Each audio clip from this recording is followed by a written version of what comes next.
प्रधानमंत्री ने वडोदरा में किया रोड शो। गुजरात को देंगे कई विकास परियोजनाओं की सौगात। नरेंद्र मोदी के बतौर प्रधानमंत्री 11 वर्ष पूरे। लोकसभा अध्यक्ष का रांची में हुआ भव्य नागरिक अभिनंदन। ऑपरेशन सिंदूर को सराहा। देश के समग्र विकास पर जोर। राजभवन में रात्रि भोज में भी हुए शामिल। देश के कुछ हिस्सों में कोविड के बढ़ते मामलों के मद्देनजर राज्य सरकार सतर्क। परामर्श जारी। स्वास्थ्य मंत्री ने जन जागरूकता पर दिया जोर।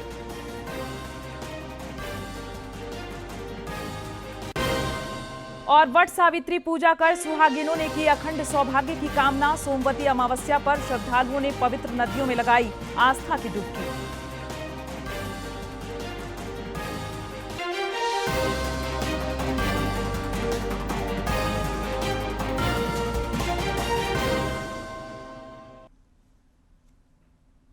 नमस्कार, खबरें झारखंड में आपका स्वागत है। मैं हूं प्रियंका और अब समाचार विस्तार से। बुलेटिन की शुरुआत करेंगे प्रधानमंत्री नरेंद्र मोदी के गुजरात दौरे की खबर से। प्रधानमंत्री नरेंद्र मोदी गुजरात के 2 दिवसीय दौरे पर हैं। वे आज राज्य को करोड़ों रुपए की कई विकास परियोजनाओं की सौगात देंगे। श्री मोदी ने आज सवेरे बड़ोदरा में रोड शो भी किया। इस दौरान स्थानीय लोगों ने हाथों में तिरंगा लेकर उनका स्वागत तथा अभिनंदन किया। प्रधानमंत्री ने भी हाथ हिलाकर सभी के अभिनंदन को स्वीकार किया।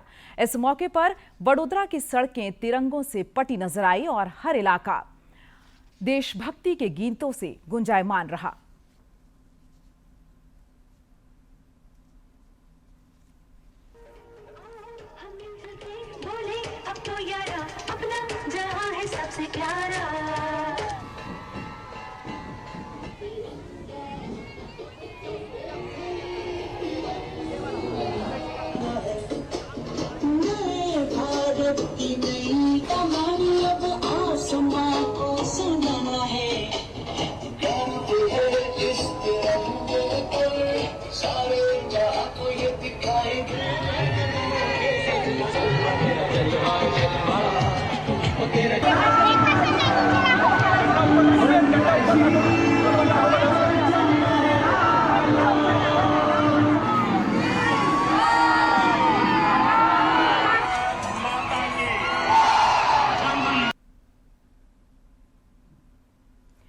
पीएम नरेंद्र मोदी के बतौर प्रधानमंत्री आज 11 वर्ष पूरे हो गए। उन्होंने आज ही के दिन वर्ष 2014 में पहली बार देश की बागडोर संभाली थी। एक रिपोर्ट।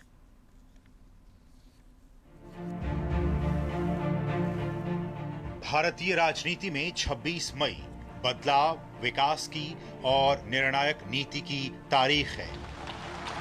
11 साल पहले साल 2014 में नरेंद्र दामोदर दास मोदी के नेतृत्व में एक नई सरकार का गठन हुआ था।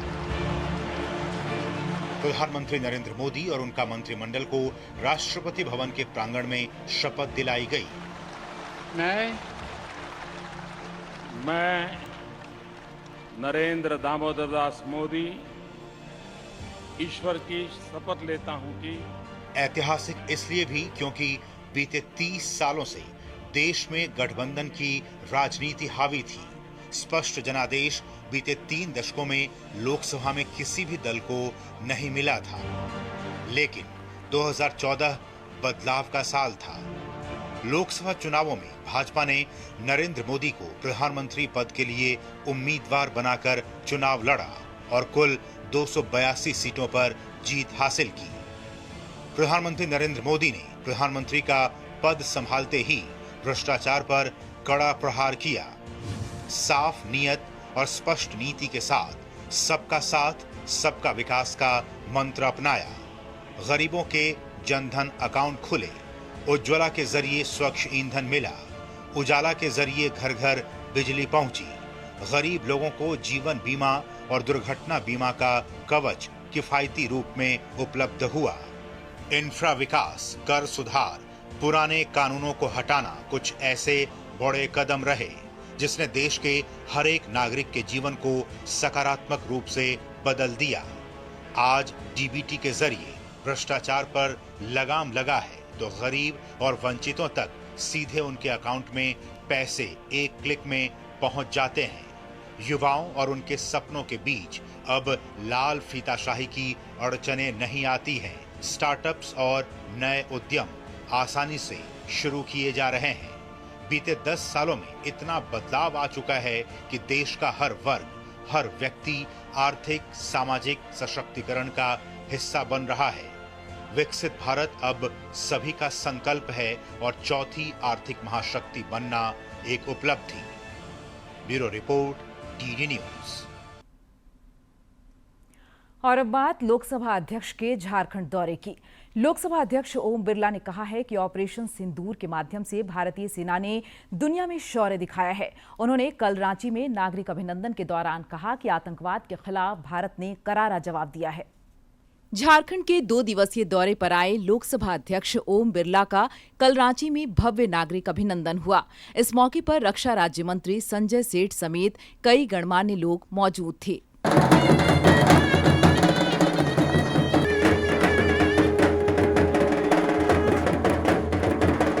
इस दौरान लोकसभा अध्यक्ष ने कहा कि ऑपरेशन सिंदूर के माध्यम से देश की सेना ने दुनिया में शौर्य दिखाया है और आतंकवाद के खिलाफ भारत ने करारा जवाब दिया है।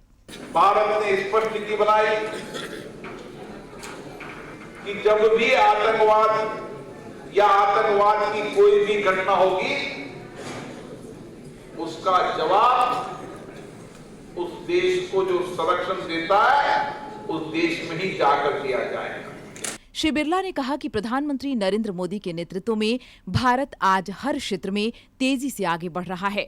उन्होंने साल 2047 तक भारत को विकसित राष्ट्र बनाने के लिए सभी से मिलकर काम करने का आह्वान किया।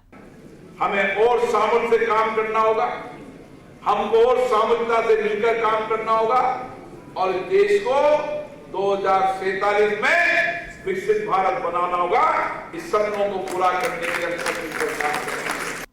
इस मौके पर रक्षा राज्य मंत्री संजय सेठ ने कहा कि ऑपरेशन सिंदूर से आज पूरा देश उत्साहित है। श्री सेठ ने कहा कि जिन्होंने सिंदूर मिटाने का काम किया था, उसका भारतीय सेना ने अपनी पराक्रम एवं वीरता से मुंहतोड़ जवाब दिया है। जीरो टॉलरेंस टेररिज्म के खिलाफ जो जीरो टॉलरेंस प्रधानमंत्री नरेंद्र मोदी जी का जो संकल्प है, पूरी दुनिया भारत के उस जीरो टॉलरेंस के साथ खड़ी है। राजस्थान फाउंडेशन की ओर से आयोजित इस नागरिक अभिनंदन समारोह में विभिन्न संगठनों के प्रतिनिधि भी मौजूद थे। डीडी न्यूज के लिए रांची से सरिता की रिपोर्ट। राजधानी स्थित राजभवन में राज्यपाल संतोष कुमार गंगवार द्वारा लोकसभा अध्यक्ष ओम बिरला के सम्मान में रात्रि भोज का आयोजन किया गया। इस दौरान रक्षा राज्य मंत्री संजय सेठ, विधानसभा अध्यक्ष रविंद्रनाथ महतो, पूर्व मुख्यमंत्री रघुवर दास, नेता प्रतिपक्ष बाबूलाल मरांडी और राज्यसभा सांसद महुआ माझी समेत कई खास लोग मौजूद थे। राज्यपाल ने श्री बिरला को स्मृति चिन्ह भी भेंट किया।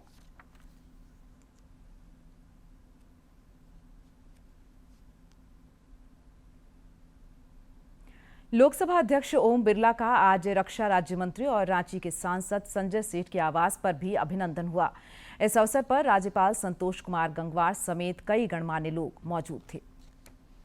लोकसभा अध्यक्ष ओम बिरला के आज सवेरे रक्षा राज्य मंत्री संजय सेठ के आवास पर पहुंचने पर पारंपरिक तरीके से अभिनंदन और स्वागत हुआ।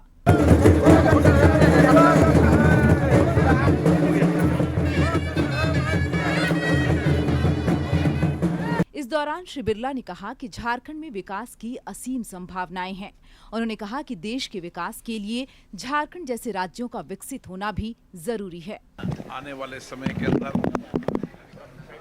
झारखंड के विकास के साथ देश का विकास जुड़ा है।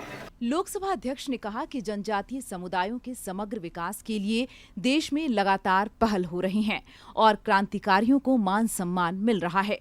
यहाँ के जनजातीय समुदाय को भगवान बिरसा मुंडा की धरती पर पूरे देश में सम्मान मिल रहा है और बिरसा मुंडा जी के जन्मदिन को हम बड़े उत्साह के साथ पूरे देश में मनाते हैं। वहीं रक्षा राज्य मंत्री संजय सेठ ने कहा कि भारत आतंकवाद का मुंहतोड़ जवाब दे रहा है।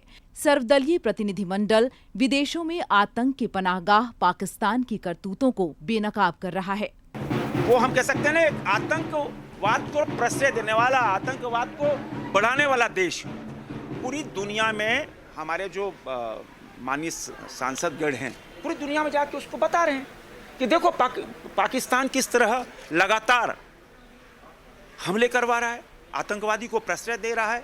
इस दौरान पूर्व मुख्यमंत्री रघुवर दास ने कहा कि प्रधानमंत्री नरेंद्र मोदी के नेतृत्व में केंद्र सरकार संघीय ढांचे को मजबूत कर रही है। टीम इंडिया जो माननीय प्रधानमंत्री जी का है कि केंद्र और राज्य मिलकर हम अपने राज्य को भी विकसित करें और देश को भी विकसित करें। लोकसभा अध्यक्ष के तौर पर ओम बिरला का यह पहला झारखंड दौरा रहा। उन्होंने 2 दिवसीय प्रवास के क्रम में कल जमशेदपुर में चैम्बर ऑफ कॉमर्स के समारोह में भी हिस्सा लिया था। डीडी न्यूज के लिए रांची से सरिता की रिपोर्ट। मुख्यमंत्री हेमंत सोरेन विकास को नया आयाम देने के साथ ही विधि व्यवस्था को दुरुस्त करने की दिशा में सतत प्रयत्नशील हैं। इस सिलसिले में वे कल रांची में राज्य की विधि व्यवस्था की उच्च स्तरीय समीक्षा करेंगे। प्रोजेक्ट भवन स्थित झारखंड मंत्रालय में आयोजित होने वाले इस बैठक में मुख्य सचिव समेत अन्य अधिकारी शामिल होंगे। कांग्रेस पार्टी द्वारा आज रांची में सरना कोड के मुद्दे पर राजभवन के समक्ष प्रदर्शन प्रस्तावित है। उधर पार्टी द्वारा कल जमशेदपुर में संविधान बचाओ यात्रा निकाली गई, जिसमें प्रदेश प्रभारी के राजू समेत अन्य नेता शामिल हुए।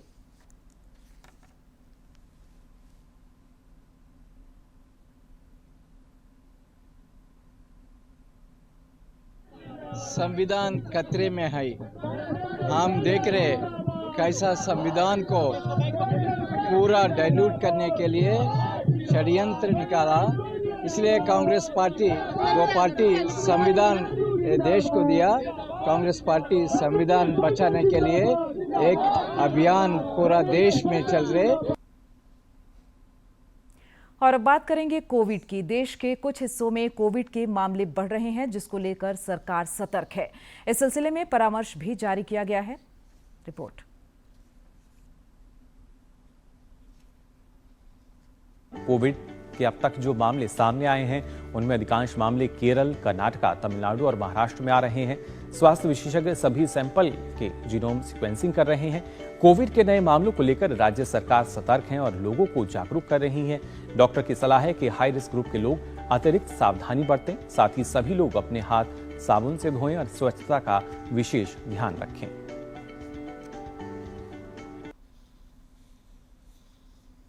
इधर राज्य सरकार भी देश में कोविड के मामलों को देखते हुए अलर्ट मोड पर है। स्वास्थ्य मंत्री डॉक्टर इरफान अंसारी ने कहा कि पूरी स्थिति पर विभाग की नजर है और लोगों को घबराने की जरूरत नहीं है। डॉक्टर अंसारी ने लोगों को भीड़ भाड़ वाले इलाकों में मास्क पहनने का सुझाव दिया है। स्वास्थ्य मंत्री ने कहा कि इस बीमारी को लेकर जागरूक रहने की जरूरत है ताकि सुरक्षित रहा जा सके। आपका पसंदीदा डीडी झारखंड नए तेवर और नए कलेवर के साथ आपके बीच है, ताकि पल पल की खबरें आप तक पहुंचे।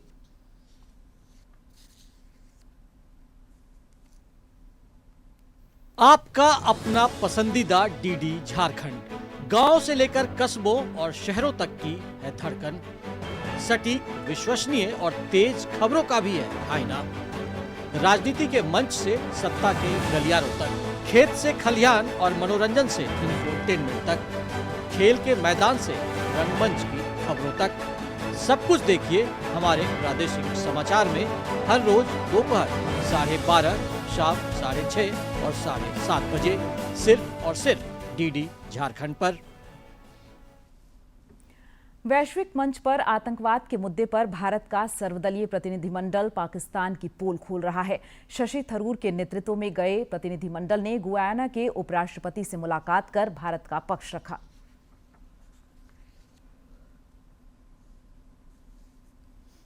कांग्रेस सांसद शशि थरूर के नेतृत्व में सर्वदलीय प्रतिनिधिमंडल अपने पहले पड़ाव के तहत गुयाना में है।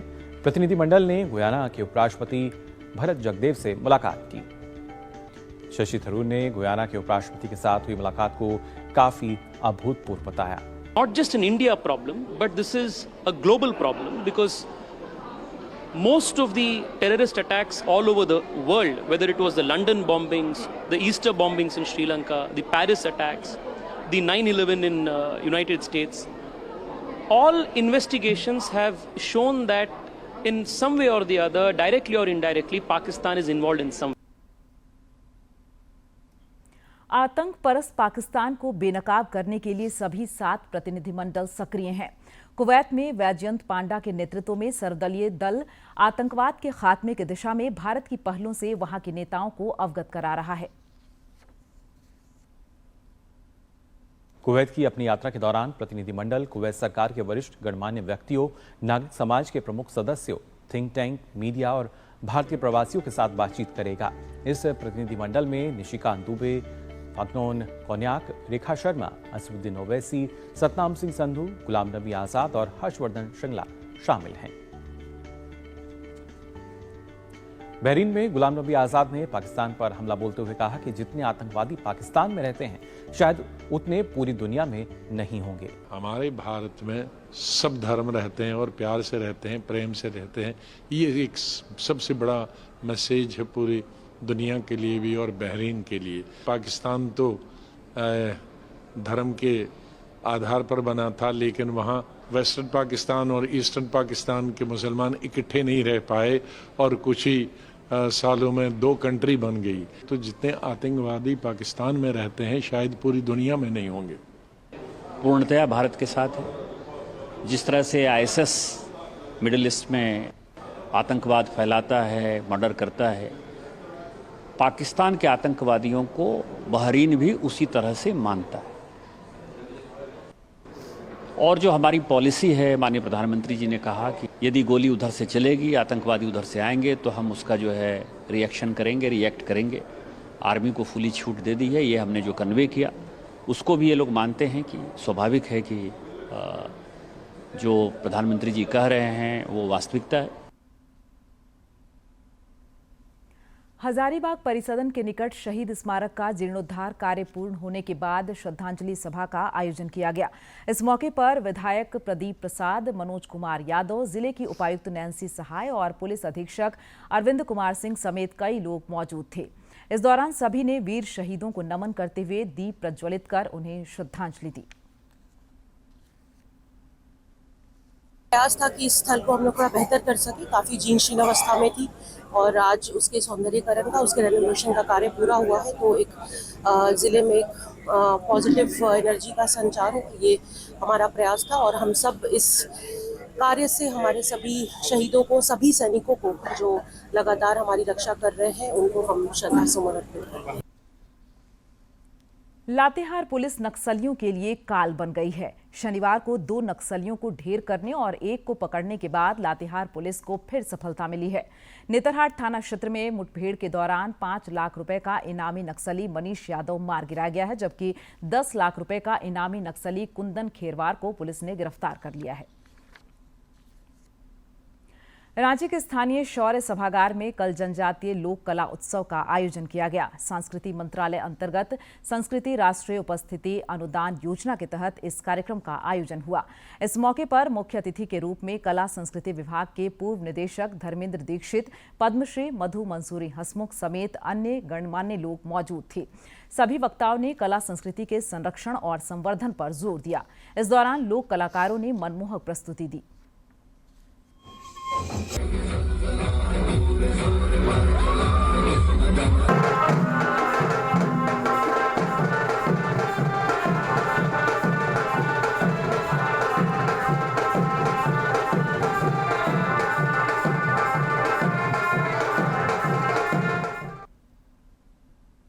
और अब बात अंतर्राष्ट्रीय योग दिवस की। अंतर्राष्ट्रीय योग दिवस की उल्टी गिनती जारी है। जामताड़ा में भी इस दिवस को लेकर आधी आबादी उत्सुक और उत्साहित है। जिले में बड़ी संख्या में महिलाएं योगाभ्यास केंद्र से जुड़कर सामूहिक रूप से योगाभ्यास भी कर रही हैं। एक रिपोर्ट।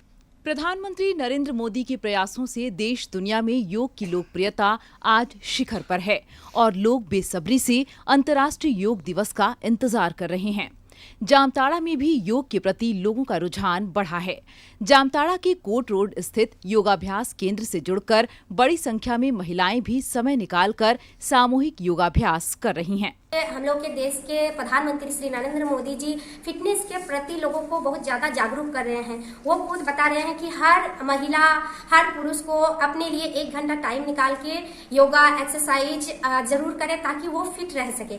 महिलाओं का कहना है कि योग से शारीरिक स्फूर्ति ही नहीं बल्कि मन को भी शांति मिलती है। योग सिर्फ आपको शारीरिक तौर से नहीं बल्कि मानसिक रूप से भी बहुत स्वस्थ रखने में सहायता करता है। महिलाओं ने योग के फायदे गिनाते हुए सबों से योग को दिनचर्या में शामिल करने की अपील की। हर मनुष्य को योग करना चाहिए अपने शरीर के स्वास्थ्य के लिए, मन की शांति के लिए। वो बहुत हम लोगों को प्रेरित कर रहे हैं, बहुत देशवासियों को कह रहे हैं योग हर इंसान को करना चाहिए ताकि सब लोग स्वस्थ रहे, कोई देश में बीमारी का सामना ना करे, सब लोग खुश रहे और मन की शांति बनाए रखें। इस वर्ष योग दिवस को जामताड़ा में विशेष बनाने के लिए जोरदार तरीके से तैयारी की जा रही है।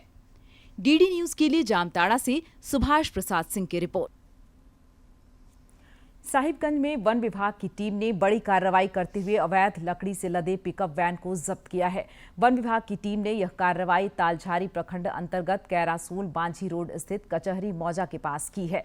इस मामले में लकड़ी तस्करी के आरोप में एक व्यक्ति को गिरफ्तार भी किया गया है।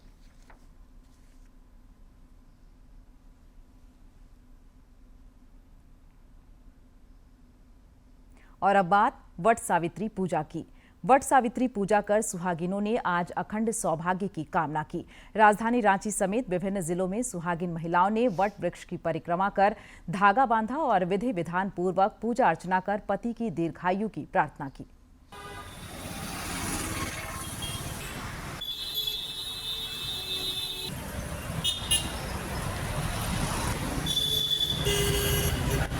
और पति की लंबी आयु के लिए वट सावित्री व्रत करते हैं, हर साल करते आते हैं। पूजा होता है पति की लंबी आयु के लिए और हम लोग करते हैं सभी परिवार। ये बड़ा तालाब है, हम लोग लंबी उम्र वट सावित्री पूजा पति की आयु के लिए करते हैं और करते रहेंगे, भगवान से ही उपासना करते हैं। इधर सोमवती अमावस्या पर श्रद्धालुओं ने पवित्र नदियों में आस्था की डुबकी लगाई। सोमवती अमावस्या है आज के दिन। अगर बात की जाए तो महिलाएं सौभाग्यवती का वरदान प्राप्त करने और पति की लंबी आयु के लिए पीपल के वृक्ष की पूजा करती हैं। आज गंगा समेत पवित्र नदियों में स्नान करने का भी बड़ा महत्व है। उत्तर भारत में लाखों की संख्या में श्रद्धालु गंगा स्नान कर पुण्य कमा रहे हैं। प्रयागराज स्थित संगम और हरिद्वार की अगर हम बात करें तो यहाँ हर की पौड़ी पर सुबह से ही गंगा स्नान के लिए आस्था का सैलाब उमड़ पड़ा है। श्रद्धालुओं की भारी संख्या को देखते हुए सुरक्षा के कड़े इंतजाम किए गए हैं। रुक कर लेते हैं मौसम का। दक्षिण पश्चिम मानसून लगातार आगे बढ़ रहा है। महाराष्ट्र, कर्नाटक और गोवा में भी इसने दस्तक दे दी है। इधर राज्य में भी मौसम का मिजाज पिछले कई दिनों से बदला बदला सा नजर आ रहा है। आगामी 31 मई तक राज्य में हल्के से मध्यम दर्जे की बारिश की संभावना है। मौसम विभाग ने इस अवधि में आंधी और वज्रपात को लेकर येलो अलर्ट भी जारी किया है। इस बीच बारिश की वजह से सभी जिलों में अधिकतम तापमान फिलहाल सामान्य से नीचे चल रहा है। कोडरमा जिले के जयनगर थाना क्षेत्र में जंगली हाथियों का उत्पात बढ़ता जा रहा है। जंगली हाथियों ने 2 लोगों की जान ले ली। दोनों की मौत के बाद परिजनों, स्थानीय लोगों और जनप्रतिनिधियों ने वन विभाग की कार्यशैली को लेकर नाराजगी व्यक्त की है। फिलहाल वन विभाग की ओर से पीड़ित परिवार को सहायता राशि के रूप में 25,000 रुपए दिए गए हैं।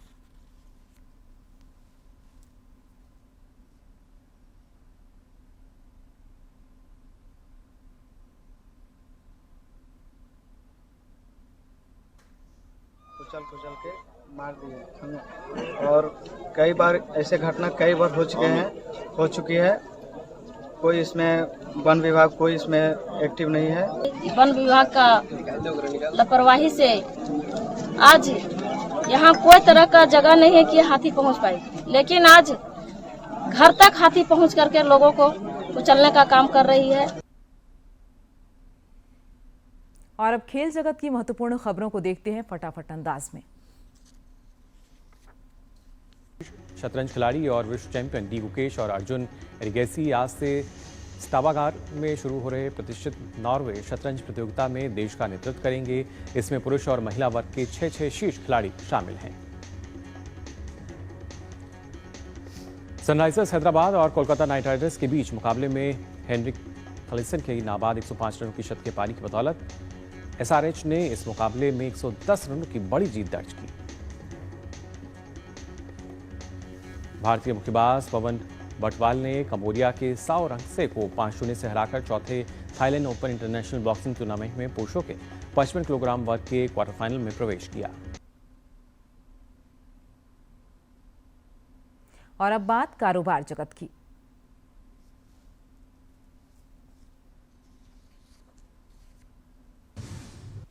केंद्र ने वित्त वर्ष 2024-25 के लिए कर्मचारी भविष्य निधि जमा पर 8.25% ब्याज दर को मंजूरी दे दी है। ये ब्याज दर पिछले वित्त वर्ष के समान ही रखी गई है। नई दिल्ली में ईपीएफओ के सेंट्रल बोर्ड ऑफ ट्रस्टी की बैठक में ये निर्णय लिया गया। फरवरी में कर्मचारी भविष्य निधि संगठन यानी ईपीएफओ ने वित्त वर्ष 2025 के लिए कर्मचारी भविष्य निधि जमा पर ब्याज दर को 8.25% पर बरकरार रखने की घोषणा की थी। डिपार्टमेंट ऑफ फार्मास्यूटिकल्स ने पीएलआई के तहत नई मैन्युफैक्चरिंग यूनिट्स स्थापित करने के लिए दवा कंपनियों से आवेदन मांगे हैं।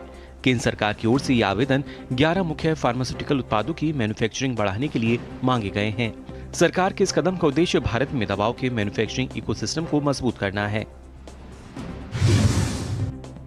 Confederation of all India traders यानी कैट ने कहा है कि दुनिया की चौथी सबसे बड़ी अर्थव्यवस्था के रूप में भारत का उदय प्रधानमंत्री नरेंद्र मोदी के दूरदर्शी नेतृत्व और मजबूत शासन का प्रत्यक्ष परिणाम है। इस उपलब्धि को ऐतिहासिक बताते हुए कैट के महासचिव प्रवीण खंडेलवाल ने कहा कि यह प्रधानमंत्री मोदी के आर्थिक सुधारों, डिजिटल परिवर्तनों, पहलों और समावेशी विकास नीतियों की सफलता को दर्शाता है।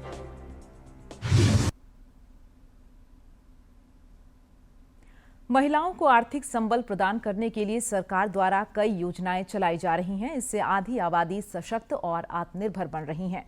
इन योजनाओं का लाभ लेकर दुमका जिला की ग्रामीण महिलाएं दीदी की दुकान का संचालन कर स्वावलंबी बन रही हैं। देखिए रिपोर्ट। दुमका जिले के सदर प्रखंड स्थित कुसुमडी गांव की महिलाएं स्वयं सहायता समूह और आजीविका मिशन से जुड़कर स्वावलंबी बन रही हैं। ग्रामीण सुमिता देवी ने आजीविका मिशन से जुड़ने के बाद 30,000 रुपये का ऋण लिया और दीदी की दुकान खोली, जिससे उन्हें अच्छी आमदनी हो रही है और वे आर्थिक रूप से समृद्ध बन रही हैं। स्थिति बहुत खराब था। मेरा दुकान खोलकर परिवार अभी अच्छा चल रहा है। बच्चा सबका भी पढ़ाई वढ़ाई अच्छा चल रहा है।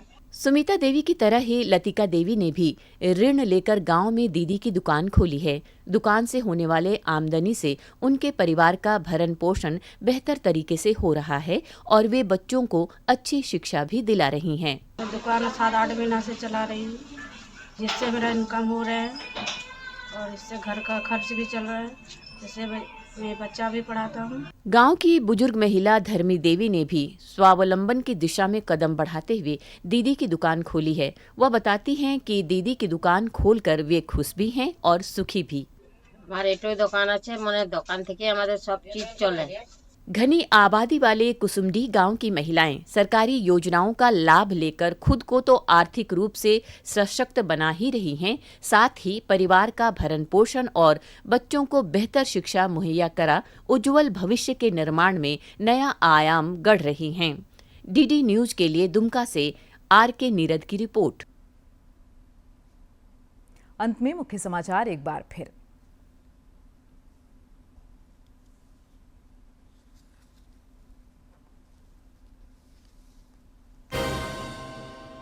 प्रधानमंत्री ने वडोदरा में किया रोड शो। गुजरात को दी कई विकास परियोजनाओं की सौगात। नरेंद्र मोदी के बतौर प्रधानमंत्री 11 वर्ष पूरे।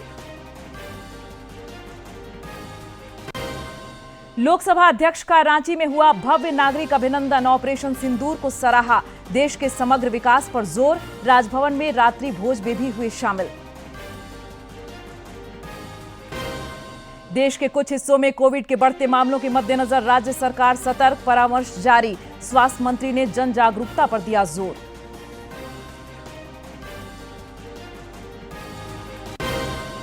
और वट सावित्री पूजा कर सुहागिन महिलाओं ने की अखंड सौभाग्य की कामना। सोमवती अमावस्या पर श्रद्धालुओं ने पवित्र नदियों में लगाई आस्था की डुबकी।